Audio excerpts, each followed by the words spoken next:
अब इसी में हम नेक्स्ट क्वेश्चन स्टार्ट करेंगे। मैक्सिमम और मिनिमम का जो कॉन्सेप्ट है उसको प्रैक्टिकल प्रॉब्लम्स में कैसे यूज किया जाता है। तो इस दफा क्वेश्चन में स्टेटमेंट गिवन है कि the diagram shows a solid cylinder of radius r centimetre. तो हमें यहाँ पर एक सिलेंडर बना हुआ नजर आ रहा है और इस सिलेंडर का जो रेडियस है वो हम देख सकते हैं कि r सेंटीमीटर के इक्वल है एंड हाइट 2h सेंटीमीटर। तो टोटल हाइट इसकी जो है ना वो 2h सेंटीमीटर्स है। बाकी अगर हम यहाँ तक की हाइट को किसी वक्त डिस्कस करेंगे तो वो हाफ ऑफ द हाइट यानी h के इक्वल होगी। Cut from a solid sphere of radius 5 centimetre. इसको जो है ना एक सॉलिड स्फेयर से कट किया गया था और उस स्फेयर का जो रेडियस था वो 5 सेंटीमीटर था। तो इस रेडियस के अंदर वो 5, इस सिलेंडर के अंदर वो जो 5 है वो यहाँ पर इंडिकेट हो रहा है। The volume of the cylinder is c centimetre cube. Express r in terms of h। अब देखें जो r और h का हमने रिलेशन फाइंड करना है तो उसके लिए हम ये वाली ट्राइंगल यूज कर लेंगे जिसमें हमें यहाँ पर h नजर आ रहा है, यहाँ पर रेडियस r नजर आ रहा है और यहाँ पर एक लेंथ हमें 5 सेंटीमीटर नजर आ रही है। और जाहिर है कि यहाँ पर एक राइट एंगल बन रहा है तो हम पाइथागोरस थ्योरम से इनको आपस में रिलेट कर सकते हैं। तो हम लिखेंगे the square of 5 should be equal to square of r plus the square of h। और r को अगर हम सब्जेक्ट बनाते हैं तो 25 माइनस एच स्क्वायर और r के लिए value within square root 25 minus h square लेंगे क्योंकि ये एक लेंथ है जो कि नेगेटिव नहीं हो सकती तो हम इसमें नेगेटिव वाली वैल्यू कंसिडर नहीं करेंगे। पार्ट बी में कह रहे हैं कि वॉल्यूम प्रूव कर दें कि volume should be equal to 50 pi h minus 2 pi h cube. अच्छा, अब जो वॉल्यूम ऑफ द सिलेंडर है वो uh, आपके पास जो है ना base area multiplied by height के इक्वल होता है। अब हम देख सकते हैं कि ये जो सिलेंडर है ना इसके बेस में एक सर्कल है और सर्कल का जो एरिया होता है वो पाई आर स्क्वायर होता है। तो इसका रेडियस आर ही है तो पाई आर स्क्वायर इसके बेस का एरिया बन जाएगा।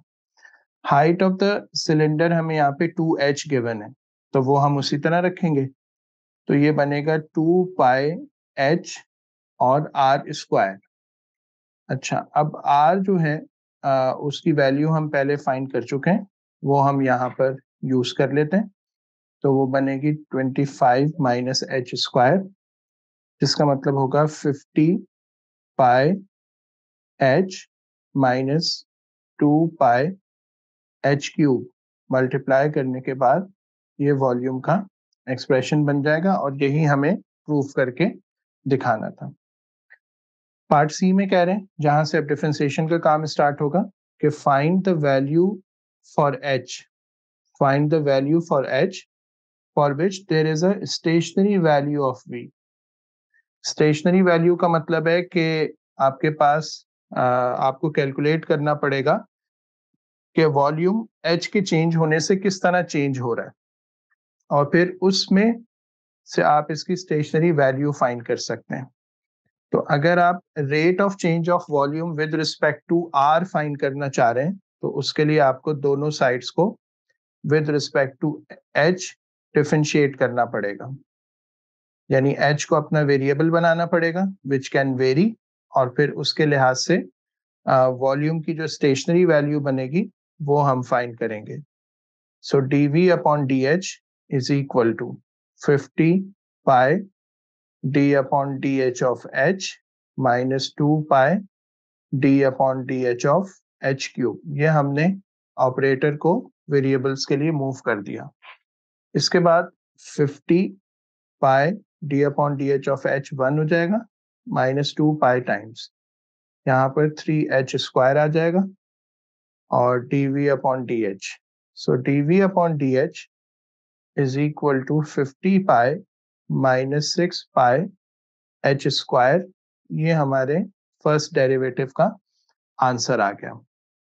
और यहाँ पे चूंकि नेक्स्ट पार्ट में इन्होंने कहा है कि determine the nature of this stationary value तो उसके लिए मैं इसका सेकंड डेरिवेटिव भी यहीं पे फाइंड कर लेता हूँ। So d upon d h of d v upon d h is equal to d upon dh of 50 pi minus 6 pi h square। तो ये बनेगा d2v अपॉन dh स्क्वायर। 50 पाई पूरा कांस्टेंट है, इसमें वेरिएबल नहीं है, तो इसका डेरिवेटिव 0 हो जाएगा। और नेक्स्ट को जब हम करेंगे तो -12h ये उसके डेरिवेटिव का आंसर हो जाएगा। अच्छा, अब स्टेशनरी वैल्यू फाइंड करने के लिए हम यहाँ पर value of dv upon dh को यूज कर लेते हैं। तो हम लिखेंगे कि dv upon dh should be equal to 0, जिसका मतलब होगा कि 50 pi minus 6 pi h square should be equal to 0। और नेक्स्ट स्टेप में ये बनेगा 6 pi h square is equal to 50 pi, h square is equal to 50 pi divided by 6 pi, pi से pi cancel हो जाएगा। तो आपके पास h की वैल्यू स्क्वायर रूट लेने के बाद ये 3 और 25 का स्क्वायर रूट 5 आ जाएगा और डिनोमिनेटर में √3 आ जाएगा। तो ये आपके h की वैल्यू हो गई। नेगेटिव वैल्यू हम कंसिडर नहीं करेंगे। अच्छा, नेचर फाइंड करने के लिए हम इसको यूज कर लेंगे d2v अपॉन dh स्क्वायर में। तो उसमें -12 पाई टाइम्स 5 अपॉन √3, और जाहिर है कि इसका जो नेट आंसर बनेगा उसमें एक नेगेटिव साइन प्रिवेल कर रहा होगा, तो वो लेस देन 0 होगा। तो इसका मतलब है कि इसकी जो नेचर होगी स्टेशनरी वैल्यू की या स्टेशनरी पॉइंट की, वो मैक्सिमम पॉइंट होगी। तो इस तरह हमने इस क्वेश्चन में भी डेरिवेट करके और 0 से इक्वेट करके स्टेशनरी वैल्यू निकाली, और सेकंड डेरिवेटिव को यूज करके हमने उसकी नेचर भी फाइंड करके बता दी कि वो एक मैक्सिमम पॉइंट है। We try to explain complex concepts in simple language and with effective examples. If you liked the video and the way we explain the subject, consider liking this tutorial, commenting on it and subscribing to our channel and press the bell icon, so that you stay updated and get notified when we upload more videos. Thanks for watching.